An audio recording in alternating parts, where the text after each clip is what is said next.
Only one person on this planet has ever won the Ballon d'Or as the world's best footballer and later become president of his country. This is the remarkable story of George Weah.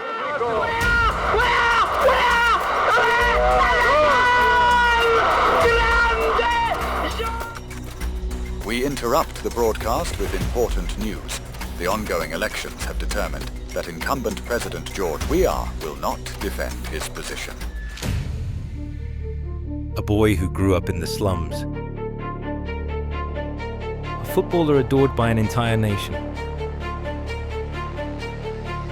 A politician who failed to keep his promises. Listen to the story of George Weah.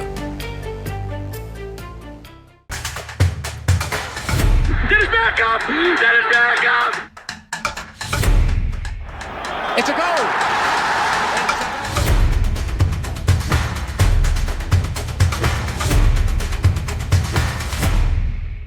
To start with, let's remind ourselves of an absolutely stunning goal George Weah scored in 1996.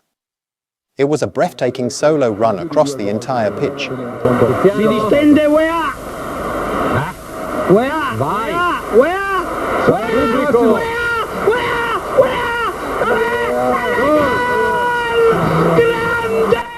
Now you can see why I'm dedicating a whole new premium episode of Footy Past Stories to this man. Thank you for watching or listening. And don't forget that all premium content, full episodes, illustrations, and the newsletter is available exclusively on Patreon. And now, let's dive into today's story.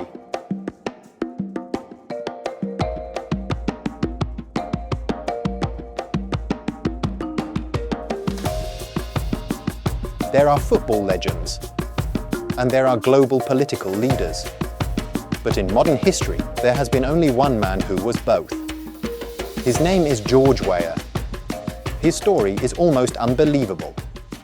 A boy who kicked a ball barefoot through the dust of Liberia's capital slums became the only African footballer ever to win the Ballon d'Or. Without exaggeration, an icon carrying the hopes of an entire continent on his shoulders. But this story has two completely different halves. The football hero chose to swap his boots for the presidency. He promised an end to corruption and a new era for his war-torn country. Instead, his government became mired in scandals and the disillusionment of the people who had once adored him. How is it possible that a man who could do the almost impossible on the pitch failed so clearly in his second role?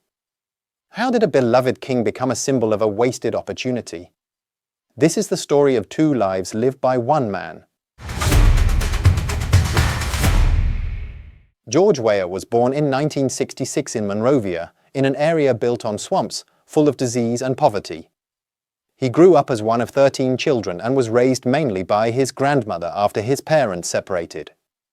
He played football barefoot on dusty, stony patches of ground where talent mattered far more than expensive gear. And the truth is, he had plenty of talent. Before he could make a living from football, he worked as a switchboard operator. He was an ordinary kid from the ghetto whose ability was simply too dazzling to remain confined within Liberia's borders.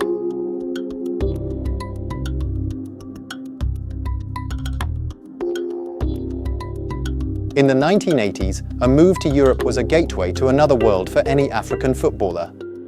And for George Weah, that gateway opened thanks to Arsène Wenger, later the legendary Arsenal manager and today a senior football official at FIFA. In 1988, when Weah was playing in Cameroon, a Monaco representative noticed him. Wenger flew to Africa and, after seeing him play, immediately brought him to France. The transfer fee? Just £12,000. It was a turning point. Weah later credited Wenger with turning him into a world-class player. When he received the award for World Player of the Year in 1995, he dedicated it to Wenger, saying that only thanks to him could he develop so much. Shortly after arriving in Europe, he picked up his first major individual award, African Footballer of the Year. His star was rising fast. And I think the life of this guy is a real film, and it is unbelievable, can make a fantastic film. Monaco, however, was just the first stop on his road to the very top. In 1992, Weah moved to Paris Saint-Germain, one of France's leading clubs, with whom he won the league and the domestic cup. but he truly shone on the European stage. In 1996, with 7 goals, he finished as the top scorer in the Champions League, one of them a memorable strike against Bayern Munich. Weah gets it back from Valdo. Don't want to let this fella get into his stride. George Weah on the prowl, bang! In the mid-90s, Italy's Serie A was widely regarded as the best and toughest league in the world. It was full of tactical geniuses and the greatest defenders on the planet. And George Weah passed this test with flying colours after signing for AC Milan. He immediately became a star there, helped win the league title and finished as the club's top scorer. But one moment in particular carved his name into football history forever. In a match against Verona at San Siro, Weah collected the ball after an opposition corner just outside his own penalty area and started to run. He went the length of the pitch, dribbled past one opponent after another and finished with a precise shot. Do you remember the clip I played for you at the very beginning? That was the so-called goal of the century, as some people called it. And I don't think anyone will complain if we watch it one more time. Concretizzare in rete con più di 2 gol Si distende Weah! Weah! Vai! Weah! Weah! To be fair, the label goal of the century has been given to quite a few strikes in football history. I think it wouldn't hurt if we revisited some of them in a future episode. But back to Weah. For African football, 1995 was truly historic. George Weah won the Ballon d'Or and remains the only African ever to do so. He was named FIFA World Player of the Year, and he was also voted African Footballer of the Year.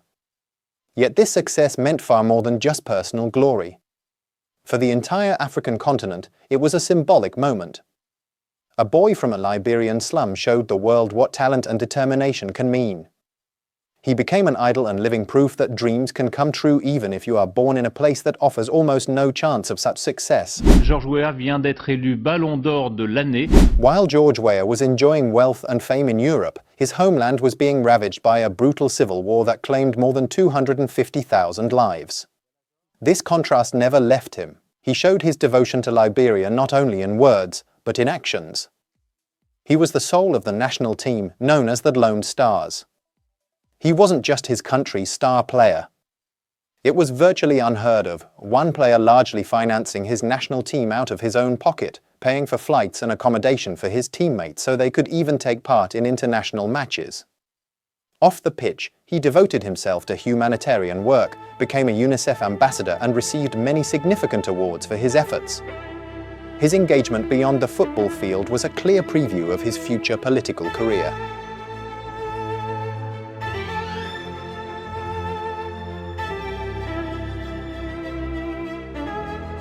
After the end of Liberia's second civil war in 2003, the country lay in ruins. People longed for a fresh start and pinned their hopes on new leaders.